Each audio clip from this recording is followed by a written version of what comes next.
They used to sneer when I carried their coffee. They laughed when I stood quietly in the background, taking notes like a nobody. But the day the billionaire they worshipped walked into that office and called me his partner, the room went dead silent. And in that silence, I finally felt seen. If you've ever been treated like you don't belong, this story is for you. I used to believe that hard work spoke louder than privilege. That if you were kind, loyal, and patient long enough, the world would notice. But I learned, sometimes the world only notices you when you stop being quiet. My name is Elena Morris, I'm 35, and for nearly 5 years, I worked as an executive assistant for a luxury real estate firm that built properties for the ultra-rich. The kind of clients who wore watches worth more than my entire year's salary. And among all those marble floors, polished glass offices, and fake smiles, I was invisible, the servant in the suit. When I first joined Greystone Realty, I was desperate. Fresh off a messy divorce, living paycheck to paycheck, trying to raise my younger brother after our parents passed. So when the firm offered me a job, even as an assistant, I said yes without thinking twice. Every morning I'd be the first one in the building. I'd brew the coffee, arrange the meeting schedules, polish the conference table until it gleamed like ice. And then I'd disappear into the background like a shadow in heels. The partners, Victoria, Charles, and Ethan, were all power and arrogance wrapped in designer clothes. They'd toss their jackets at me mid-conversation, bark orders without eye contact, and gossip about the help like I couldn't hear.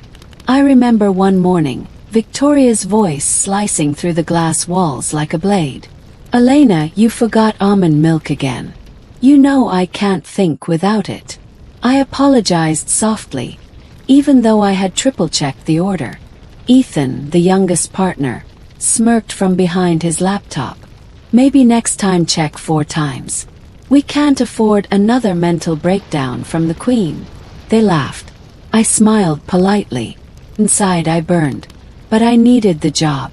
So I swallowed my pride and carried on. Invisible but listening. What they didn't realize was, being invisible had its advantages. People forget you're there when you're the one serving coffee. And that meant I heard everything. I learned who was cutting shady deals, who was lying to investors, and who was quietly sabotaging the firm's biggest projects. Victoria, the queen of the trio, had been funneling project budgets into her consulting firm. Charles was having an affair with a developer's wife. And Ethan, he was just cruel for sport. Still I kept my head down. I didn't want revenge. I just wanted respect. But respect doesn't come to quiet people in loud rooms. The gala of humiliation. It was the night everything changed. Greystone Realty was hosting a charity gala. The kind where everyone dressed like royalty but acted like predators. My job was simple. Manage the guest list, coordinate speeches, and make sure Victoria's hair didn't have too much humidity. That night I wore a modest black dress, my one luxury item, bought years ago for a cousin's wedding. As I greeted guests, Victoria approached with her usual venomous smile. "Elena, dear, could you make sure my glass is never empty tonight? You're so good at that." The guests laughed softly. To them it was harmless teasing. To me it was another dagger to the ribs. I turned away before they could see the tears welling up. But before I could move, Victoria leaned closer. "Oh, and don't mingle. People might get confused and think you actually belong here." That one broke something inside me. As I walked toward the bar, I caught my reflection in the mirror. The same tired eyes, the same tight smile. And I whispered to myself, "You don't have to stay small forever." The stranger with the kind eyes. That's when I met him.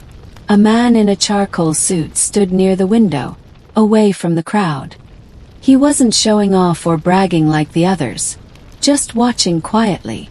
He smiled when our eyes met. "Rough night?" he asked. I laughed softly. "Something like that." "I'm Noah," he said, offering his hand. "Elena, I replied, shaking it gently. He didn't look at me the way the others did. Not like I was furniture, but like I was human. We talked for a few minutes, about travel, real estate trends, and life. He asked thoughtful questions, listened genuinely. Then Victoria's voice broke through again. Elena, what are you doing chatting? Go handle the dessert setup. I froze, embarrassed. But Noah just smiled politely at her. You must be Victoria, he said calmly. I've heard a lot about your firm. Victoria preened instantly. All good things, I hope. We'll see, Noah said with a knowing grin. I didn't know it then. But Noah Kingsley was the Noah Kingsley.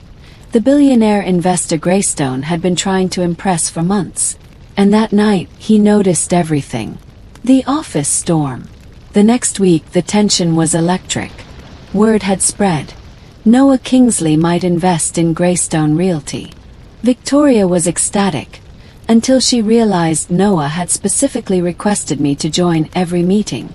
Last time they laughed at me, treated me like I was beneath them. But when the billionaire they worshipped turned to me and said, "Welcome to the partnership," I finally took back the power they'd stolen for years. But I should have known. When people like Victoria lose control, they don't just walk away quietly. They plot. And this time, her revenge nearly destroyed everything I'd built. The morning after the earthquake, the morning after Noah made me partner, I expected silence. Instead, I walked into chaos. Greystone Realty was crumbling from the inside. Staff whispering, clients panicking, and Victoria pacing her office like a queen dethroned. When she saw me, her lips curled into a sharp smile. "So, you finally got what you wanted," she hissed. "Funny. I always thought rats only rose when the ship sank. I didn't rise to it. I just smiled politely. I didn't want your throne, Victoria. Just my dignity." She laughed. That cold, empty sound I'd heard for 5 years. "Dignity doesn't pay the bills, sweetheart. Let's see how long your billionaire friend keeps you around." And with that, she slammed her door. What I didn't know then was that her words weren't a warning. They were a promise. The new beginning. Working with Noah Kingsley was like stepping into sunlight after years in the dark. He wasn't just brilliant. He was patient, fickle, strategic. He built a new firm, Kingsley and Morris, from the ground up. Every hire was based on talent, not titles. We created an environment where even interns were heard, not humiliated. And for the first time in my life, I didn't dread Mondays. Our firm started growing fast. Too fast. Within 6 months, we'd taken 2 major clients directly from Greystone. Not because we poached them, but because they came to us, tired of the lies and manipulation. Each deal felt like another brick falling from Greystone's empire. And every time I saw our logo, KM, on new contracts, I couldn't help but think, this is what respect feels like. But pride, it blinds you. And while I was celebrating success, Victoria was quietly setting her trap. The scandal started small, a rumor online. Then an anonymous email sent to several of our clients. The subject line read, "Your partner has a dark secret." The message contained forged screenshots, fake documents, all designed to make it look like I had stolen Greystone's client data before leaving. Even worse, someone leaked personal messages, edited versions of private notes I'd sent during my divorce, twisted to make me look unstable. The headlines followed within hours. Billionaire's partner under investigation for corporate espionage. I remember sitting in my office, frozen, as my phone buzzed non-stop. My stomach sank when Noah walked in holding his tablet. My photo plastered across the news. "Elena," he said quietly, "tell me this isn't true." His voice wasn't angry. It was hurt. And that hurt cut deeper than any insult Victoria ever threw my way. The fall. The investigation hit fast. Within days, I was suspended from my duties while the lawyers dug through every file, Every email, every piece of my life. Greystone's PR team went on the offensive, painting me as a manipulative climber who seduced her way into power. The same people who used to ignore me now called me dangerous. I stayed in my apartment for days, blinds drawn, terrified of the world outside. The phone rang constantly. Reporters, former co-workers, even strangers calling me names. And then one night, I got a message from an unknown number. A single sentence that made my blood run cold. "You should have stayed in your place. Victoria." The breaking point. I remember the night I almost gave up. I sat on the floor, surrounded by piles of documents, old USB drives, and my laptop, trying to prove a truth nobody wanted to hear. My eyes were swollen, my voice raw from crying.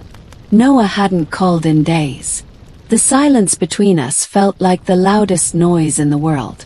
That's when my younger brother, Liam, showed up. He'd been the only family I had left. Quiet, observant, always believing in me. He looked at me, eyes full of worry.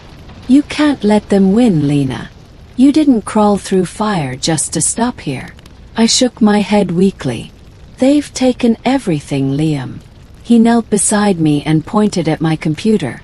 "Then take something back." And in that moment, something inside me snapped back into focus. The proof. We spent the next 2 nights combing through every old Greystone file I'd ever backed up. Every deleted folder, every digital footprint. That's when I found it. A set of time-stamped emails between Victoria and Charles. She had used my old login credentials after I left the company to send confidential files from my account to a fake address. The setup was clear. The digital fingerprints were hers. Her IP address, her timestamps, her system logs. And the kicker. One of the files she sent included her own company's financial fraud records. The very ones she'd been hiding from investors for years. Liam looked at me, eyes wide. "You can clear your name and end her for good." But I didn't want vengeance for vengeance's sake. I wanted justice, clean, undeniable, public. The confrontation. The next morning I walked back into Kingsley and Morris headquarters for the first time in 2 weeks. People stared as I passed. Half pity, half suspicion. I went straight to Noah's office. He looked up, surprise flickering in his eyes. "Elena, what are you?" I slid a flash drive across his desk. "Everything you need to know is on there. Don't believe me, believe the data." He stared at me, conflicted. Then he plugged it in. As the evidence unfolded, the forged timestamps, the intercepted IPs, the incriminating messages, his expression changed from confusion to fury. He looked up slowly. "Victoria did this." He nodded. "And she almost got away with it." Noah stood, his voice low but deadly calm. "Not anymore. The reckoning." Noah moved fast. Within 48 hours, our lawyers filed charges against Victoria and Greystone for defamation, fraud, and digital sabotage. The story flipped overnight. The same outlets that had dragged my name now ran new headlines. Greystone partner behind espionage frame-up. Former assistant exonerated. Whistleblower evidence surfaces. Victoria tried to deny it all. Claimed she was hacked, framed, misunderstood. But the evidence was airtight. Every message, every trace, every lie. All leading back to her. The public fallout was brutal. Greystone lost its biggest investors within a week. Charles resigned. Ethan fled to another city. And Victoria was left alone, her empire reduced to ashes. But the real justice came in the most unexpected way. The redemption. A month later, Noah called me into his office again. He looked calm this time, proud even. "The board voted unanimously," he said. "They want you to lead our next expansion as co-CEO." Froze. "Co-CEO." He smiled. "You built this place as much as I did, Elena. You turned pain into purpose. And I think the world should see that." For the first time in a long time, I didn't feel like someone's assistant. Felt like myself.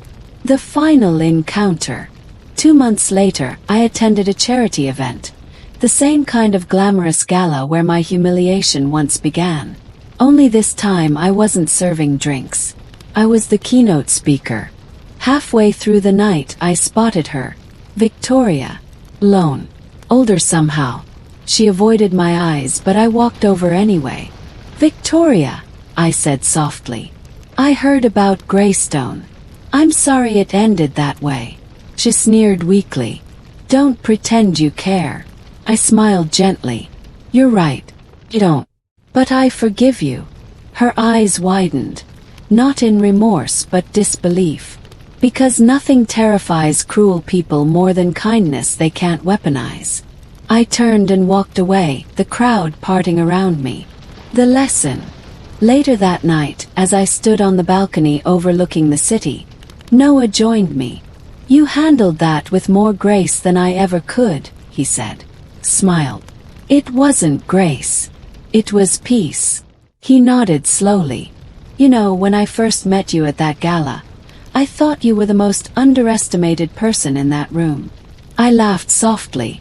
"That makes two of us." We watched the city lights flicker. Silent, steady, alive. And for the first time since my life fell apart, felt completely whole. People think revenge is about destruction. But real revenge is rebuilding yourself so completely that those who tried to bury you have to watch you bloom. I wasn't the servant anymore. I was the woman they could never silence. The woman who rose. If this story gave you chills, hit that like button and tell me in the comments, what's the most satisfying revenge you've ever seen? And don't forget to subscribe for more true life stories that prove one thing. Karma always remembers. "Elena," she sneered. "Why on earth would he need her?" Charles chuckled. "Maybe he's got a soft spot for charity cases." The laughter filled the room like smoke. But I didn't flinch this time. For the first time in years, I met Victoria's gaze head-on. Maybe he just appreciates people who actually work. The silence after that was delicious. From that day forward, I was in every strategic session, every investor call, every lunch. And every time I spoke, Noah listened. Genuinely listened, while the others squirmed. He started asking me questions the others couldn't answer. He valued my insights, my suggestions. And slowly, he began directing more of his communication through me instead of the partners. Victoria hated it. She began nitpicking my work, trying to make me slip up. But every time she cornered me, Noah was there to back me up. Quietly but firmly. The breaking point. It all came to a head 3 weeks later. Greystone was pitching a massive $400 million property development deal to Kingsley Capital. The partners were desperate. This deal could save their crumbling finances. The night before the presentation, Victoria stormed into my office. "You'll prepare the pitch deck, but you won't speak, understand? You're here to serve, not to shine." I didn't argue. I just nodded. But deep down, something had shifted. I stayed up all night perfecting the pitch deck. By morning it was flawless. Visually stunning, strategically sharp, everything backed by real data. When the presentation began, Victoria started reading from the slides. But she clearly didn't understand half of what she was saying. Halfway through, Noah stopped her. "I'd like to hear Elena explain this section," he said calmly. Victoria froze. "She's just our assistant." "No," Noah interrupted. "She's the only one in this room who seems to know what she's doing."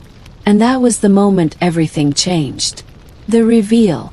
I stood up, my hands trembling slightly. Every eye in the room was on me. I explained the strategy, the risks, the projected returns. Everything I had worked on behind the scenes while they took the credit. And when I finished, the room erupted in quiet awe. Noah smiled, stood and said, "Well, I think my decision is clear." He extended his hand. Not to Victoria, not to Charles, not to Ethan. Me. Elena, welcome to the partnership. The air went still. Victoria's face drained of color. Charles dropped his pen. Ethan muttered something under his breath. Noah turned to them and said coldly, "You've been treating one of the most intelligent, capable people in this firm like a servant. I don't do business with people who don't recognize value when it's right in front of them." And just like that, he walked out, leaving them and the company they thought they owned in ruins. The cliffhanger. 2 days later, I got a call from Noah. "Elena," he said, "I'm starting something new. A firm that values integrity over ego. And I want you to be my partner." Froze. Me. The woman they called a servant. And when we walked back into Greystone's office to announce the acquisition, Victoria and the others looked at me like ghosts seeing sunlight. "You," she whispered. "You're with him." I smiled, calm, confident. "No, Victoria. I'm his partner." And the silence that followed was the sweetest sound I'd ever heard.